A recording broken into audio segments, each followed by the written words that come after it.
Hello sir, my name is Soumyajit Pandit and today I am discussing the topic pulse code modulation for the continuous assessment 1 of digital communication and stochastic processes.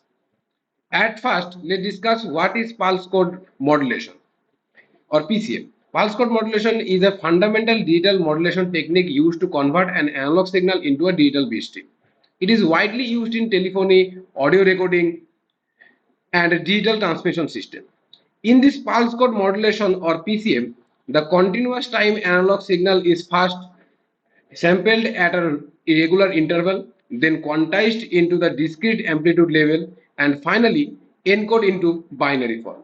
The final output signal after sampling, quantizing, and encoding is a PCM, means pulse code modulating signal. In the following diagram, you can see the process where analog signal sampled and became PAM, means pulse amplitude modulated signal. After quantization, it becomes the quantized signal, and after encoding, it becomes digital data or binary data. This whole system, is PCM encoder or transmission section of PCM generation. Now let's discuss the PCM generation. The pulse code modulation system converts an analog signal into a digital signal for transmission and then reconstructs the analog signal at the receiver end. In transmitter section, firstly, the original continuous analog signal processes through a low pass filter to remove any high frequency components that could cause aliasing during sampling, ensuring a cleaner signal for processing. The filtered analog signal is then sampled at a regular interval, converting the continuous time signal into a discrete time signal. The amplitude of each sampled value is then quantized, meaning it's assigned to a specific discrete level within a defined range. This process converts the discrete time continuous amplitude signal into a discrete time discrete amplitude signal. The quantized samples are then encoded into a binary code, means 0 and 1s, creating the digital PCM output. This PCM output then sent to a channel for transmission. As the digital PCM signal travels through the channel, it can degrade due to noise or alternation. Regenerative repeaters. These regenerated repeaters are placed along the channel to detect and reconstruct the digital signal, removing the noise and maintaining signal integrity. At the receiver end, the regeneration circuit, which clean up the signal and removes any remaining noise. The regenerated digital signal is then decoded back into its quantized amplitude levels, and the discrete amplitude levels are passed to a reconstructed filter. Reconstructed filter, typically a low pass filter, to smooth out the signal and reconstruct the original continuous analog message signal, and the reconstructed analog message signal then sent to its final destination. Now, in the graph, you can see the steps of creating a PCM signal from an analog signal, right? And it is quite apparent that the consist signal is not exactly the same as the original analog signal, means quantization error is there. However, number of alternation number is increased as the number of alternation. However, as the number of quantization levels is increased, the quantization error is reduced. Now, what is this quantization? Quantization is the process of mapping each sampled value to the nearest predefined discrete amplitude level. Each level is assigned a binary code during the encoding stage. The number of quantization level is q, then it is usually q equal to 2 to the power v, where v is the number of bit per sample. But this quantization means this quantization conversion is introduced the quantization noise. Now the quantization is two type. One is mid-rise and other is mid-rate. Now let's talk about the transmission bandwidth of a PCM signal. If the signal is sampled at a rate of fs and encoded with n bit per sample, the bit rate Rb is given by Rn into fs. means RB equal to N into Fs. Now the required transmission bandwidth for binary PCM is approximately this RB by 2, with half of the bit rate for ideally binary signaling. In case of speech signal, the range of significant spectral component of speech signal is 300 to 3400 Hz. Now the Nyquist rate is 2 into the range bandwidth range, which is 2 into 3400 equal to 6.8 kilohertz. But the practical sampling rate is 8 kilohertz. If the number of quantization level is 256, that means 2 to the power 8, then the data rate, what is the data rate? N into Fs means 8 into 8000, that is 64 kbps. Right. Now, in communication theory, the transmission error free at a most 2 pieces of information per second per hertz bandwidth. Therefore, the minimum bandwidth for transmission in a PCM speech signal is this 64 data rate by 2. That means 32 kilohertz. Now, what is uniform quantization? Uniform quantization is equally spaced quantization levels best suited for signals with uniform amplitude distribution. Okay.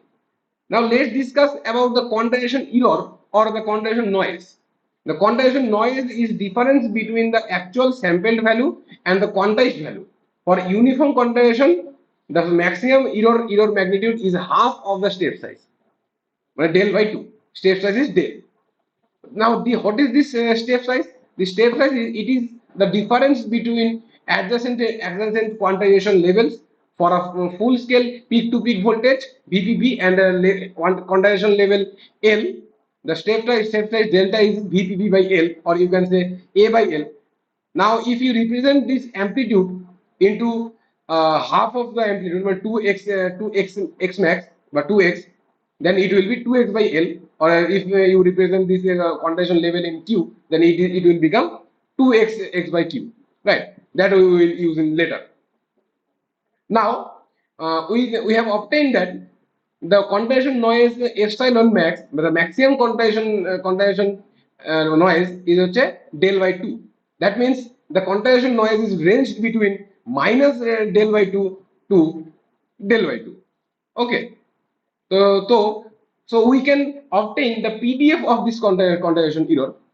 PDF means probability distribution function, because over the interval minus del by 2 to del by 2, quantization error is uniformly distributed random variable. So the PDF will be, means F epsilon will be 1 by del for minus del by 2 to del by 2, and otherwise it is 0.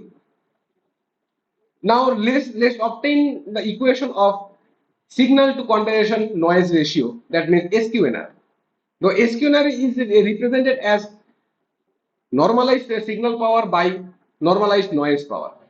So we can assume that normalized signal power is P. But what is noise power?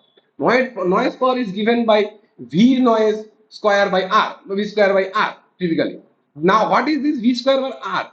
This V square by R is actually the variance of the noise, because the noise is a random variable, uniformly distributed random variable. So now what is the variance? The variance will be integration of minus infinity to infinity epsilon square f epsilon d epsilon. The after calculation, we put the limit minus del by 2 to del by 2. Then after calculation we obtain that the variance is del square by 12. Now when the load resistance R is equal to 1 ohm, that means noise power is normalized. Then the noise power will be this V square noise square by 1. Now this is variance which we have obtained del square by 12. Means the noise power is del square by 12. But normalized noise power is del square by 12. Now if the number of bit is V and number of quantization level is Q, then we have the relation, the Q equal to 2 to the power V. And we also know that the step size del equal to 2x max by Q. So now after substituting this Q with this, we have obtained that 2x by 2 to the power V. So now let's put this del value of del to the noise power equation. And we are and the noise power, let's put this noise power to this SQNR equation and assume the signal power is P. Then we will obtain that P by del square by 12 and after 3P by x max square into 2 to the power 2V. If we assume that the input xt is normalized, that means the amplitude is 1. So the SQNR is become 3P 2 to the power 2V. Now the destination signal power P is normalized. That means P is less than equal to 1. Then this SQNR becomes 3 into less than equal to 3 into 2 to the power 2V. Now expressing the signal into the decibel, if we represent this into decibel, the decibel will be log 10 of the SQNR. That means less than equal to log 10 log 10 of 3 into 2 to the power 2V. That means SQNR in decibel will be less than equal to 4.8 plus 6V decibel. But in case of sinusoidal, it will become 1.76 plus 6.02 into 10n. Right?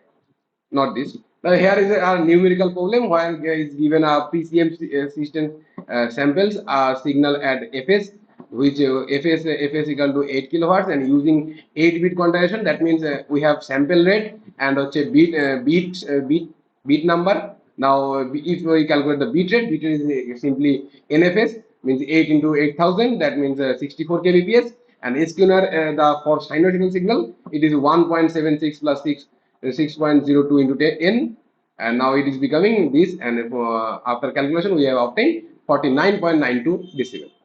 So here it is the end of the presentation. Thank you.